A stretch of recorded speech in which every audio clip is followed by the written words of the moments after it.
महाराष्ट्र हादरला. जळगाव जिल्ह्याची वाटचाल बीडच्या दिशेने. सरपंच संतोष देशमुख हत्या प्रकरणानंतर जळगावात पुनरावृत्ती.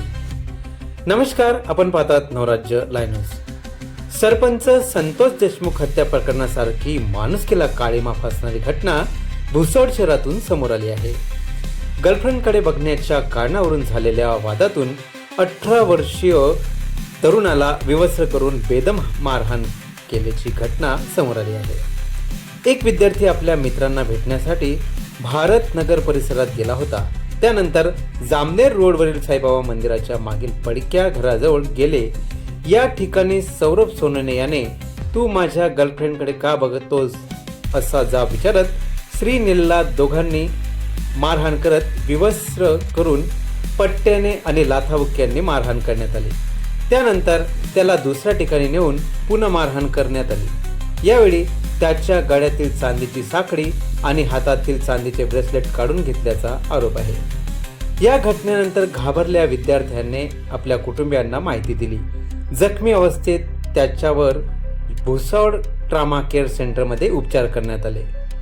यानंतर त्याने भुसावळ शहर पोलीस ठाण्यात तक्रार केली. या प्रकरणी सौरभ सोनवणे, सिद्धेश महाडिक, सागर साळुंके आणि वासिफ शेख या चौघांविरुद्ध गुन्हा दाखल करण्यात आला.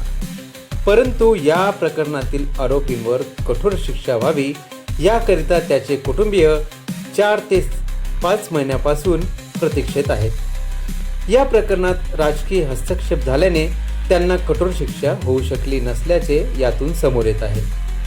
त्याच्या कुटुंबियांनी जिल्हा पोलीस अधीक्षक व जिल्हाधिकारी कार्यालय गाठले आहे.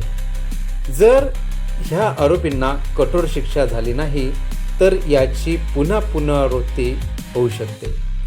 बीड येथील संतोष देशमुख हत्या प्रकरण आणि भुसावळ येथील विद्यार्थी प्रकरण यातील फरक एवढाच आहे की संतोष देशमुख यांना विवस्त्र करून त्यांची हत्या करण्यात आली होती. मात्र या घटनेत तरुणांनी विवस्त्र करून मारहाण केल्यानंतर या विद्यार्थ्याला जीवे ठार मारण्याची धमकी देत त्याला सोडून दिले आहे. या घटनेमुळे कायदा व सुव्यवस्थेवर मोठे प्रश्नचिन्ह निर्माण झाले असून यातील दोषींना कठोरातली कठोर शिक्षा मिळून देशमुख कुटुंबियांना न्याय मिळावा अशी अपेक्षा जनसामान्यातून व्यक्त होत आहे. मी Yogesh Sune, chief editor, Navrajya live news, Jalgaon. 23 तारखेला दुपारी 4 ते 7च्या दरम्यान माझ्या मुलाला त्याच्या मित्रांनी घेऊन गेला आणि 4 मुलांनी मिळून त्याला एका जामनेर रोडच्या पोलीस स्टेशनच्या मागे नग्न करून मारलं आणि त्याच्यानंतर परत कपडे घालून मुस्लिम कब्रस्तानकडे नेलं आणि तिथे पण त्याला पूर्ण कपडे काढून परत नग्न करून मारलं. चीज करत फोटो काढले. नग्न करून मारत असताना मुलीच्या घरी व्हिडिओ कॉल करून त्याला दाखवलं आणि मला पैसे मागण्यासाठी पण घरी कॉल करण्यासाठी त्याला प्रेशराईज केलं. त्याला बेल्टनी, सिगरेटचे चटके देऊन आणि बॉक्सिंग स्टाईलनी खूप मारलं. काय कारण? मुलीला, ज्या मुलीसोबत तो पळून जाणार होता त्या मुलीला यांनी सांगितलं की बा मुलगा व्यवस्थित नाही आहे, क्रिमिनल बॅकग्राऊंड आहे, जाऊ नको. बस एवढीच चूक होती. तर त्यांनी 6 महिन्याआधीच घरी येऊन पण मारहाण करून गेलेला आणि त्याच्यानंतर त्यांनी ही गोष्ट केली सगळी.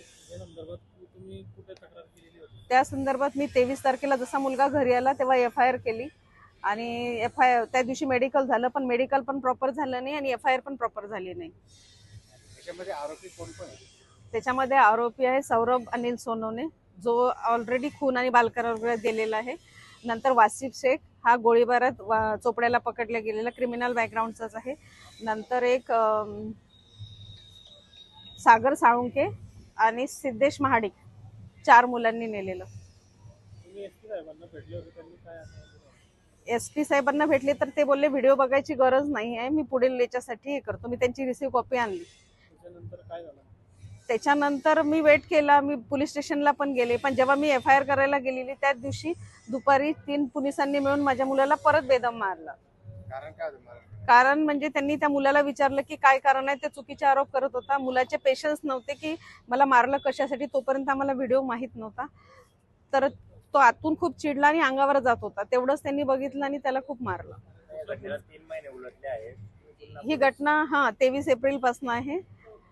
शहर पोलीस स्टेशन. पोलिसांकडे गेले त्यांच्याकडून तुम्हाला काय सहकार्य झालं किंवा काय उत्तर दिलं त्यांनी? पोलिसाकडून गेले तर ते बोलले की वासिफला ऑलरेडी चोपड्याला पकडलं, याला आम्ही जेलमध्ये, पण बाकी 2 मुलावर काहीच कारवाई झालेली नाही. आणि 4-5 दिवसात तो सुटून पण आलेला. आणि आपण LCB चे PI यांना भेटलो होतो. हा, PI यांना पण भेटले तर त्यांनी